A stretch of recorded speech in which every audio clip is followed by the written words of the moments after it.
Students, 2 more lessons this week in the progressive era, and you'll learn about some of my favorite people in American history. One being a president, and that being Teddy Roosevelt.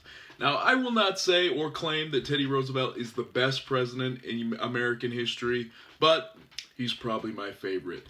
Teddy Roosevelt is the youngest person to ever be president of the United States at the ripe age of 42 years old. He took the presidency after the assassination of William McKinley. Roosevelt is exceptional as a president because he kind of takes power back to the presidency.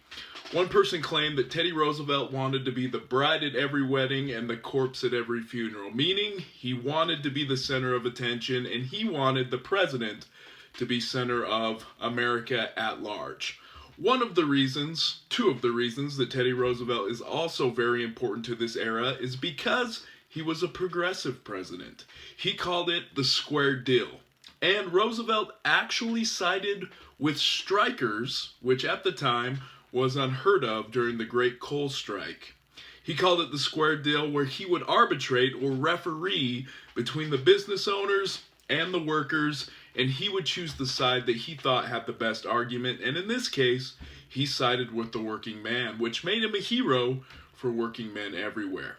Roosevelt was also known as a trust buster, meaning he looked at the monopolies in the United States, and if he saw a monopoly that he thought was not good for the consumer and not good for America at large, he would break that monopoly apart. We call that a trust buster.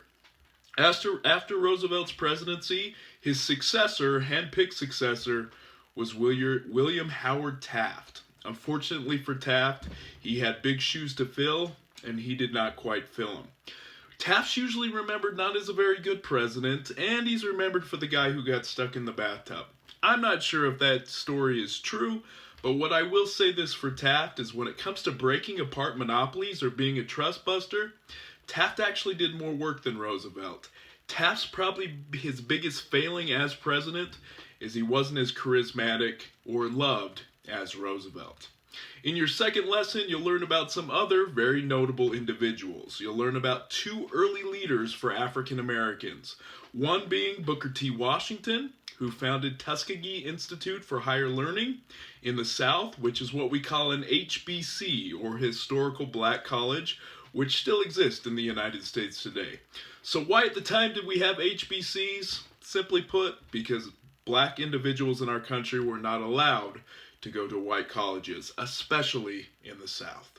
The other notable African American leader that you'll learn about is W.E.B. Du Bois, who founded the NAACP, or the National Association for the Advancement of Colored People, which still to this day, 100 years later, is the most important and probably the most successful advocate for civil rights and social justice in the United States of America. Last but certainly not least, you'll learn about the early women's rights movement, where their focus was 2 things. One, the prohibition of alcohol, which they successfully fought for and passed with the 18th Amendment, and getting the vote. We call that suffrage.